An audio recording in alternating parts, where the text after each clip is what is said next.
Angel welcomes you to Bumbling Butterfly. Don't you? Yes, you do. Thank you for watching.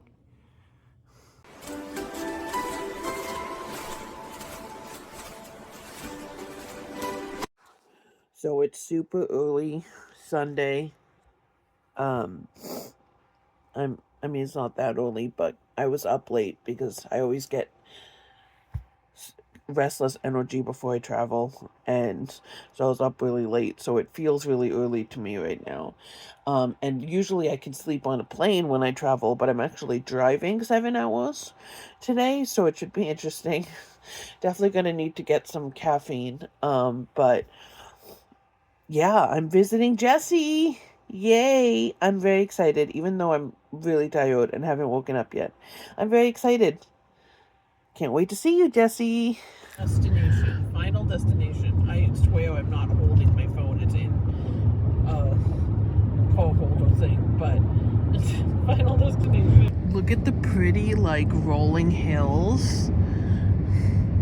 It's a tiny back road that I'm on right now, so don't worry. I'm not gonna, like, die by holding my phone. But yeah, pretty rolling hills. It's all golden. It looks like wheat. I mean, it's not. It's just dry grass, but to the side. But look at that. It's so pretty. Look over here. Oh, wow. Look, I don't know if you can see all of that because of my things hanging in the window, but it's really pretty. This is where I am now. Isn't that pretty? And I'm driving. Hello, I'm about to change into my PJs. I'm at the hotel. Motel 6. It's like a few hours from Jessie. It was just too long of a hiccups. It was too long of a trip for me to do all at once. So little snafu with getting stranded because anyways, it was interesting. I feel like stuff always happens to me when I travel, but in hindsight, that was the least of my worries. I should have been happy that that happened to me at that point. Stay tuned. It gets so much worse. But anyways, I ended up being here, ordered some pizza because I got lazy and didn't feel like going out once I got here. So, anyways, so excited to see you tomorrow, Jessie. So the family doesn't think I died. I am in my hotel room. I don't know why it's blue when it faces down on my face. That's weird. Anyways, I'm going to sleep. I'm seeing Jessie tomorrow, but this is also so that my mom, I'm not dead. I made it to the hotel. Night. Hello. Day 2 of traveling. I had some leftovers from dinner last night, a little bit, but I wanted some protein. So I got, not really protein, I guess that's part of it, but Starbucks with non-dairy sweet cream, just to add some flavor, vanilla sweet cream. And not super healthy, but it's non-dairy, so it's less points. And then to get some protein, egg bites. Bacon egg bites. The only one I can get because I can't have gluten, so there's not much I can get at Starbucks. High gluten breakfast. I'm gonna let's not smack my mouth on camera. Pretty much it's gonna drive straight through unless I have to pee at some point. So yay. Hey, I'm in a really weird vehicle. I got stranded. Apparently my alternator decided to eat shit, so yeah. I hopefully don't have to stay in a hotel tonight, but I've awesome luck on this trip, right? Anyways. So, update. Fucking obnoxious ass turn of events. I'm not at Jessie's yet. I'm getting a lift to a hotel. Well, an Uber. An Uber to a hotel. And I might have to junk my car. Long story. I'll give you the whole story when I'm in the hotel because my lift is coming in a few minutes. But fuck my life. I regret being sober right now because I have no weed and I just want to take a sharp turn into oblivion right now. So I really, really, in LA, you can get weed delivered. I really wish there was some shit like that. Actually, I am in California. I might still be able to do that. I don't know. I'm in the middle of nowhere, though, so I don't know if I'd be able to do that. And it's Northern California, so there might be different laws. But I'm at that point in my life right now. I'll tell you the story later. So, update. Weird angle, I know, but I have it propped up on something and I'm going to be eating too. But update, and some freaking weird life shit happening right now. So, everything that happened. I left really excited this morning. I left and was like, I was planning all this stuff with Jesse. I was like, oh my God, I'm so excited. I have all these games I brought. My car starts making a rattling noise. Now, pull over. All of a sudden, I try to turn my car on again. Every light is on. I'm like, well, shit. And I'm like in the middle of cow country. Okay? So I'm like, oh shit. What is, like, how am I going to do this? Now it's the middle of the day. I'm not in danger. Whatever. But, Jesus Christ. Way to, like, be the way worst timing ever in the history of the universe. And so I'm like freaking out. I call a tow truck. I'm like, oh, I think it's a battery. They're like, well, unfortunately, we can't do batteries on the side of a highway. It's dangerous. So if it is a battery, we'll have to like tow you to, a parking lot off like an exit ramp and do that. But then when he looks, he's like, oh, I think it's the alternator. So we'll have to take you to a garage. So already I'm like, holy shit, like I'm in the middle of nowhere. What am I going to do? We get there, they're like, well, okay, if it's the alternator, we could probably get parts tomorrow. I'm like, well, that sucks. I have to pay for another night at a hotel. So again, already I'm like, little did I know it was going to get way worse. I wish that was where the story ended. So they're like, yeah, it's an alternator. We could probably get parts tomorrow. They checked, they're like, but let me check a few things out. They're like, maybe it's the oil. I'm like, well, if it's the oil, I just got an oil change. That really sucks because they totally, backstabbed me if like they didn't fix my car. Wasn't an oil. They're like, your engine's breaking down. There's literally like a piece rattling around and it's like degrading. It's not disintegrating, whatever the word is, but it's like disintegrating. I'm like, oh, well, great. Because apparently when Kias hit 100,000 miles, they just become a lemon and start disintegrating. So, fuck you, Kia. Apparently you're just not a good quality car. Which is ridiculous.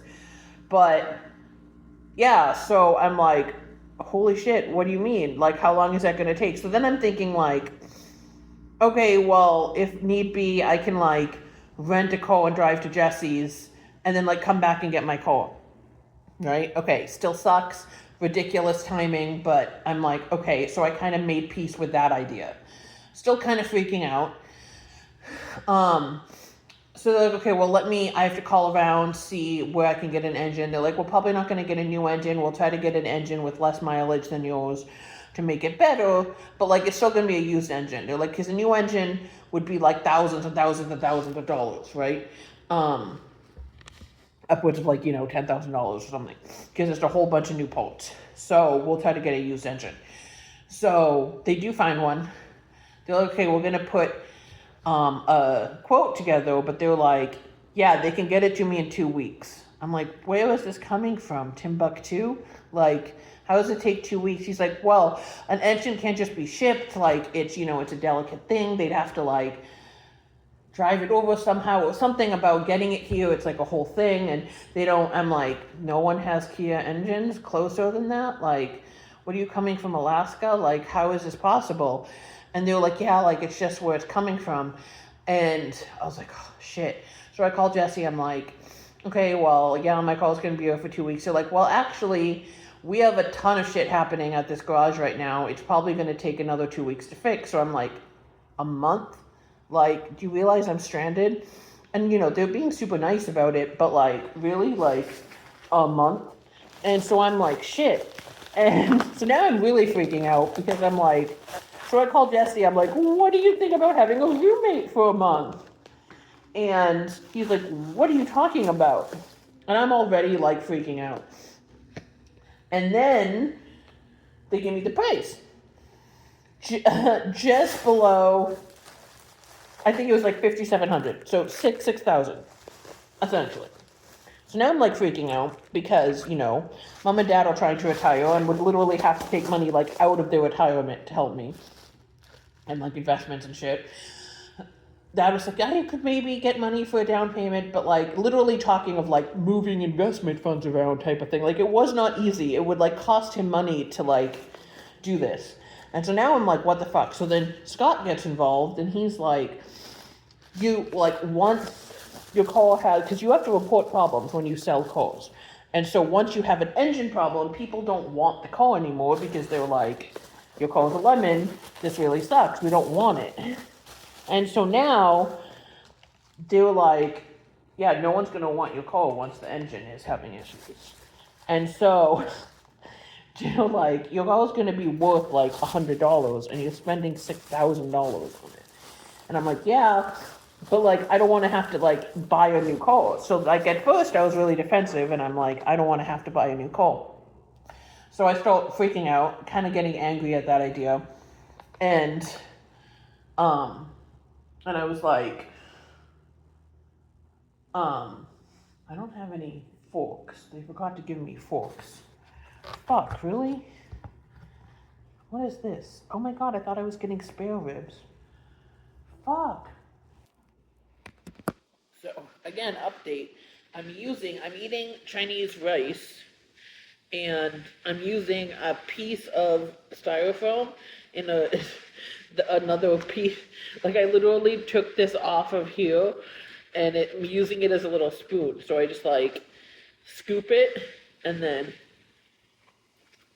that's how I'm eating. Again, to add to the drama, they fucking forgot my fork. Fuck you, universe. But anyways. So yeah, so Scott's like, so now I'm like freaking the fuck out when Scott is like, you should sell it or you should junk it.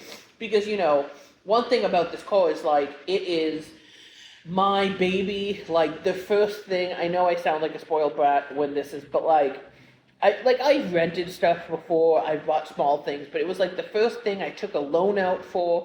Like, I mean, I guess you could say I did for grad school, but like, I still, my parents co-signed some stuff, and they this and they that, and they helped me. This was like the first thing I completely did on my own. I didn't have any help from my parents. I've decorated it the way I want to. I used to have a name. I actually don't remember what I ended up naming it, but like, it's my car. It's decorated. I love it. It has all my little gadgets. I have things like hanging everywhere. Like, it's my baby. And not to mention that Kia, I love Kia, kind of an inside joke. If you've seen the commercials, they have hamster commercials. So there's an inside joke with hamsters with Jesse and I. So it's all in all, it's like my car. It really feels like me. I'm excited. So, I start this trip. I'm super excited about seeing Jesse. And now I'm like, having to process getting rid of this car that I've been driving for 8 years. That's like, in my mind, is like the fundamental example of me being an adult, right? It's like what kind of defines me as an adult. But now I'm like, holy shit, like this piece of my life that I've had for so long, I'm gonna have to get rid of. And so I'm like freaking out because they're telling me it's gonna cost $6,000 to fix it. My parents are like freaking out. They're like, we want to retire. Like, what are we gonna like take this out of any money we have saved? Like, what's gonna happen? Like, I maybe have to co-sign a loan. I'm like, I don't want a $6,000 loan that I have to pay off now. Like, how is this gonna happen? Not to mention they need $3,000 down payment. So now I'm like freaking out. And it's crazy because I'm literally 7 hours from where I live, and 3 hours, no, it's not, I think it's like 2.5 hours from Jesse. So I'm literally stranded in the middle of nowhere. And when I tell you it's cow country, like, where they picked me up, I was next to cows. Like, they weren't like walking up to my car, but like, it was like cow ranches. So I'm literally in the middle of nowhere. So Redding, California, if you guys know, it's Northern California. No, not a judgment, right? It's just small farming town. So, city, whatever. And so I'm like, what am I gonna do? Right? And I'm freaking out. Jesse's like oh, I'm alone. Like, he's mad at Scott for leaving. So he's like, oh man, you're not going to be here. Like, not pressuring me, but, upset at the situation. I'm not coming today. So he's like freaking out about being alone. He's like, the house is so empty. I'm freaking out. He's like, when do you think you're going to get here? He's telling me Scott's opinion. So like, I'm, freaking out about the thought, even just thinking about drunking my coal. My parents are freaking out about finding money. And I just had it at that point. I'm like, Jesse's like freaking out. Then we end up like having a fight because he's freaking out, so I think he's mad at me, so I'm like, fine, fuck you, and I like hang up. I don't even know if I said fuck you, but that kind of sentiment, I was like, fine, whatever, if you're gonna get mad at me, and like, I kind of start being bitchy, and then my parents are freaking out, and they're like, well, what are you gonna do? And then they come in at like the worst possible moment, they're like, I'm so sorry, miss, but like, we close in 2 hours, like, we need to know what you're gonna do, and they're like, so I just start bawling, and they're like, what do we do? This woman's crying, like, a bunch of these, like, they're small town, kind of like auto workers, like they're like manly men, like they don't know how to deal with bawling women, right? Like drama. So they're like freaking out. They're like, what do we do with her? And so one of them is like, it's fine, like, just, why don't you go, like, get a hotel, like, get a Lyft, go to a hotel, Uber, I ended up taking Uber, I don't like Lyft anymore, like, go to a hotel, just process everything. So I ended up unpacking everything I was going to bring to Jesse. Like, I have to get everything else out of my car, which is the issue because all my teaching stuff, I don't have a storage unit. So all my classroom, I'm unemployed, all my classroom teaching stuff is in my trunk, and so I was like panicking because I'm like, well, I have so much stuff. If it was just the stuff I had for Jesse, I could maybe get a big ass duffel bag and then take like a train and go visit him. But I was like panicking because I'm like, what am I going to do? Like, I need to figure out a way to get all this stuff to Jesse's if I'm going to junk my car. So not only am I freaking out about junking my car and having a complete like identity crisis of like this thing that's defined my adulthood and I'm just gonna leave it in some small ass cow town, like I'm just gonna abandon this thing that I bought, that's meant so much to me. So I'm already freaking out, but now I'm like, where the fuck am I gonna put everything? Like, I have no way to get, so then they're like, you could rent a car, like if there's Enterprise right down the street, like you could rent a car, like go to Jesse's. So I'm like, okay. I get to the hotel, I'm like, I have to process things. I get food. Again, the universe laughs at me by not sending a spoon, so fuck the universe. But, I've eaten some. And so finally Jesse calls me back and he's like, I ended up kind of having like a very, sort of like an epiphany conversation because, I had calmed down a lot. You could tell now I'm not like freaking out as much, but I realized that the funny thing is, I think this was like a long time coming. Now, this was the worst possible time that the universe could have taught me this lesson, but I have this whole theory called universal vibrations, where the universe sends you little messages that it's time to do things.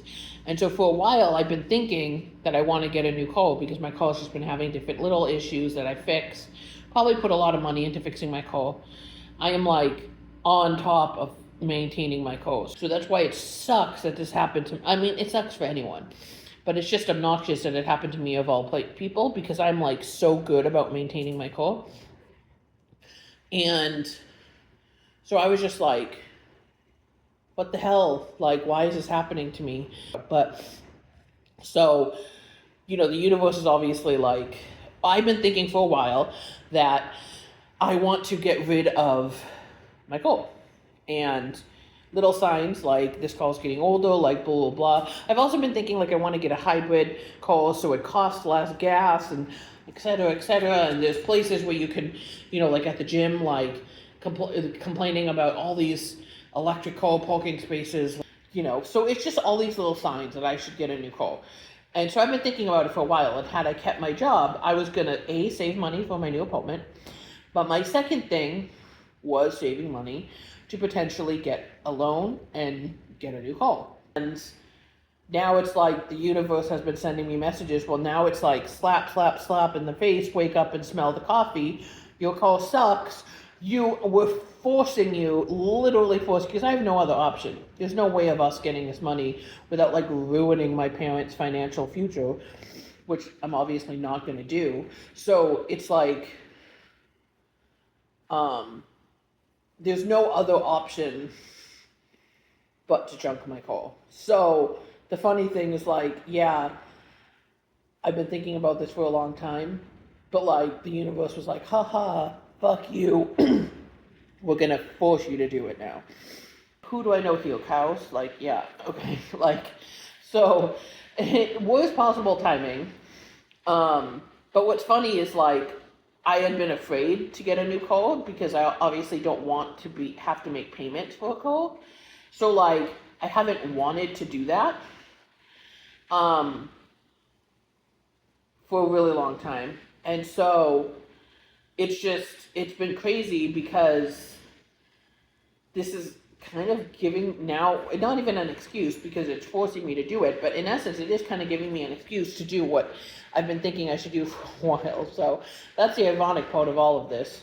And I also have a mantra. Sometimes the scariest and unexpected things in life turn out better than anything you can plan.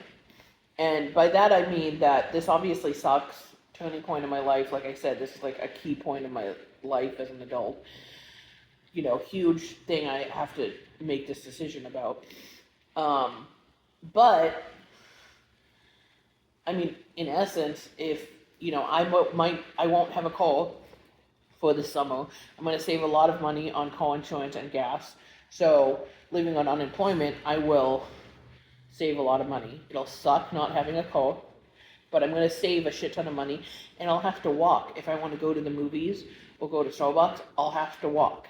So Weight Watchers will thank me. My doctor will thank me because I'll probably end up losing a shit ton of weight. So like, oddly enough, this probably is like a weird blessing in disguise. Like, it still sucks. I'm still going to have a complete panic attack and meltdown when I actually have to give away my car. But, so that should be interesting. Yeah, I think this could be the solution, honestly. I haven't quite processed how I'm going to feel about it. New developments. This just happened, like, in the last, like, half an hour. I'm like, cool, I need to rent a car. So they were like, Enterprise, they'll pick you up. Like, so I was gonna like take a lift to the place, do whatever I need to do there, either junk it, etc., etc. Cool, like have Enterprise come and get me. Yeah, they don't. I've tried about 10 places. They don't have any cars available tomorrow. No, Jesse was like, how are you going to get home? Obviously, if I'm going to use a rental car to get home, I would do it like a week beforehand. But the night before, I thought because it was a small town, like, oh, they might have one available. No, they don't have anything available. And so then the only one maybe would be like Truro, but I would have to do it where I pick it up here and drop it off in Medford. So yeah, that's not, like, there's no possible way I can rent a car. So now I'm freaking out because, added context, since I'm an unemployed teacher, I don't have storage. All of my teaching materials are in my trunk. So if it was just the stuff for Jesse, I could buy a big ass duffel bag and then take like a train or a bus to visit Jesse. Where the fuck am I going to put all the stuff, my teaching stuff? Years, my portfolios, like, everything. Where the hell am I going to put that stuff? Right? Like, so now I'm like freaking out because, again, where the fuck am I going to put this stuff? And so I'm like panicking. And the only way, and this is now giving me a panic attack talking about this, the only way I think I'm going to get to freaking Jesse tomorrow is by taking a 2.5 hour Uber for $300. That is how this is all ending. Me taking a $300 Uber ride. Like, what the fuck? That's how all of this is ending. Like, so, another update. I am now able to rent a car. Even though I'm freaking out about having to junk my car, potentially. I look like I stuck my hair on an electric socket, but I don't even care at this point. I'm still eating my As If the Universe Doesn't Have a Sense of Humor Enough. They forgot silverware. I made a silverware out of the corner of a box. I'm using that as my spoon to shovel it into my mouth. That is where this day has ended, me shoveling rice into my mouth. Update, I do have a call for tomorrow.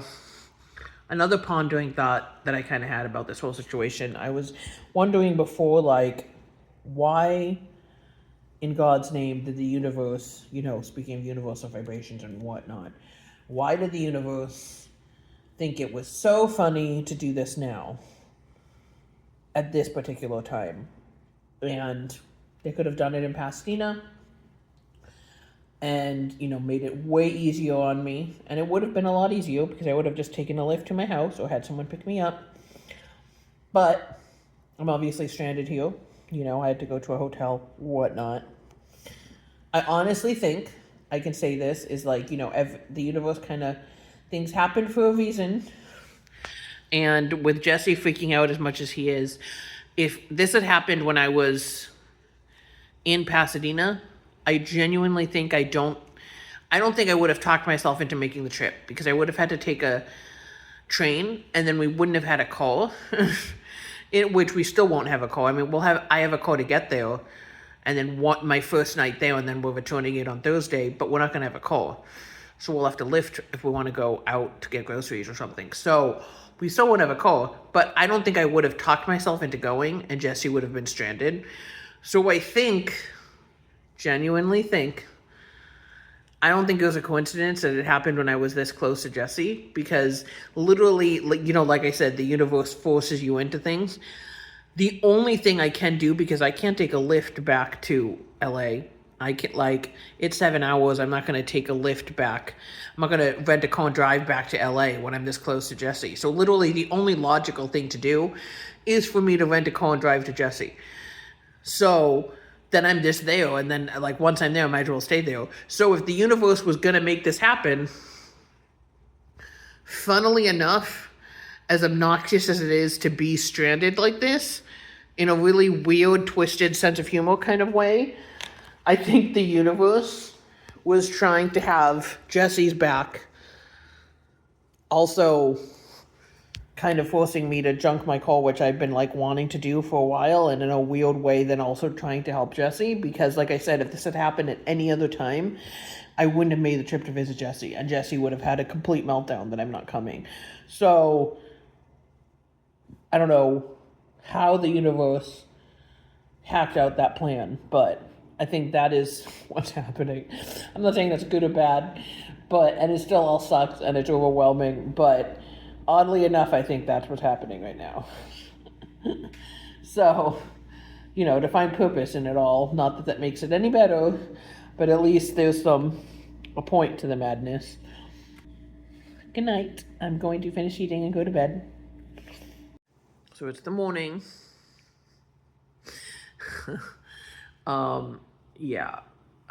It's been I haven't even combed my hair yet, slept in my dress. I didn't even have the energy to get out of my dress. Yeah, emotional day, but, you know, it is what it is at this point, so, yeah. Nice, hearty breakfast to tide me over for what's gonna probably be a very emotional day. They're pulling my car around. I have to junk it. I'm in my rental, a nice Mitsubishi. It's nicer than my car, but that was like the first adult thing I bought. It's really sad. It's gonna be really emotional when but anyways, that's where I am today, dealing with it like an adult. Bye, Cole. It's sad. Bye. I feel like I'm gonna cry. It hasn't really hit me yet. I'm putting everything in the trunk, and then I'm driving to Jesse's. This is the end of part 1 of this dramatic saga. Part 2 will be much happier. Final thoughts. I guess, talked about universal vibrations, that everything happens for a reason. The universe sends you signs, and if you don't listen, they slap you in the face with them.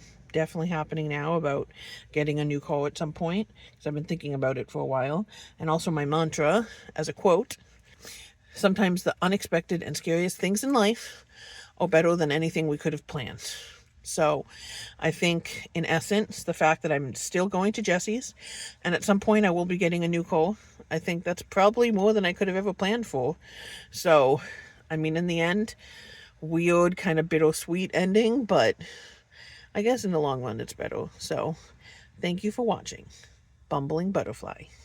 Thank you. Stay tuned for part 2 when I see Jesse.